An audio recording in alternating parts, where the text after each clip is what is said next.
شدید تقاضے پر آیا ہوں. میں نے خود کہا ہے کہ میں حالانکہ میں رمضان میں سفر نہیں کرتا. میں نے خود کہا اچانک میں آ رہا ہوں 2 دن کے لیے سنبھل. مجھے خواب دکھائی پڑے تھے کچھ. آگ کے انگارے سنبھل پر برستے ہوئے اللہ نے مجھے دکھائے تھے. آگ کے گولے برستے ہوئے. السلام علیکم ورحمۃ اللہ وبرکاتہ. دوستو، مولانا سجاد صاحب نعمانی کا ایک بہت ہی بڑا بیان سامنے آیا ہے.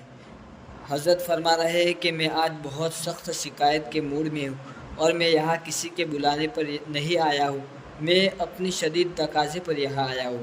جی ہاں دوستو، مولانا سجاد نعمانی صاحب نے سنبھل کے متعلق پہلے سے یہ بات بتائی تھی کہ وہاں میں آگ کے انگارے برستے دیکھ رہا ہوں.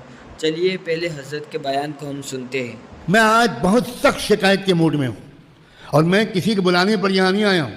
میں اپنے شدید تقاضے پر آیا ہوں. میں نے خود کہا ہے کہ میں حالانکہ میں رمضان میں سفر نہیں کرتا. میں نے خود کہا اچانک میں آ رہا ہوں 2 دن کے لیے سنبھل. مجھے خواب دکھائی پڑے تھے کچھ. آگ کے انگارے سنبھل پر برستے ہوئے اللہ نے مجھے دکھائے تھے. آگ کے گولے برستے ہوئے.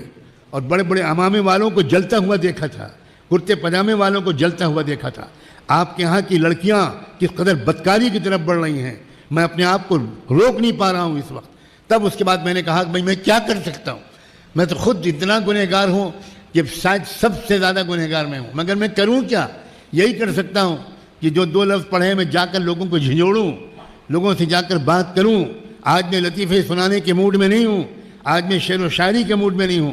شعر و شاعری مجھے آتی بھی نہیں. آج میں کہنے جا رہا ہوں کہ کیا آپ ہمیشہ زندہ رہیں گے؟ مرنا نہیں ہے کبھی. ملک الموت کا سامنا نہیں کرنا ہے، قبر میں نہیں اترنا ہے، رب کے سوالوں کے جواب نہیں دینا ہے. من ربک وما دینک وماذا تقول فی ھذا الرجل. کیا ہو گیا؟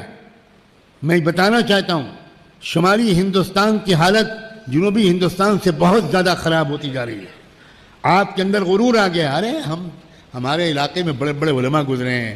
ہمارے علاقے میں دیوبند، سہارنپور، گنگور، تھانہ بھون، دلی، مرکز نظام الدین، چناؤ، چنیو، علی گڑھ، سب کچھ ہمارے یہاں ہے، ہمیں کہیں نہیں جانا. یاد رکھیں اسی غرور نے انبیاء کی اولاد کو بندر اور سور بنایا تھا. انبیاء کی اولاد تھے وہ. آپ نبیوں کی اولاد نہیں ہیں. ہوں گے آپ کسی ترم خاں کی اولاد. جانا پڑے گا، سر کے بل جانا پڑے گا، عاجزانہ جانا پڑے گا، محتاجی اور فقیری کے ساتھ جانا پڑے گا. مجھے اللہ نے اچانک ایسی جگہ پہنچا دیا جو جنوب ہندوستان اور شمالی ہندوستان کا سنگم ہے.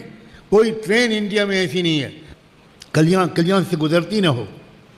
مجھے اچانک اللہ نے وہاں جا کے بٹھا دیا. وہ عجیب و غریب دستور ہے. میں اس جگہ کو جانتا بھی نہیں تھا.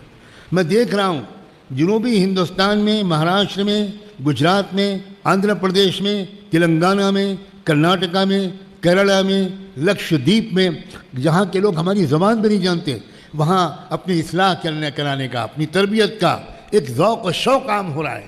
بڑے بڑے علماء، شیخ الحدیث، مشائخ، شعراء، ادباء، عام کالجوں کے نوجوان وہ دیوانہ وار آ رہے ہیں اور ان کو روکا جاتا ہے کہ اتنی جلدی مت آؤ. کہتے ہیں حضرت ہمارا دل نہیں لگتا، ہم آئیں گے، ہم کھانا ایک وقت کھائیں گے مگر اپنی اصلاح کے لیے آئیں گے.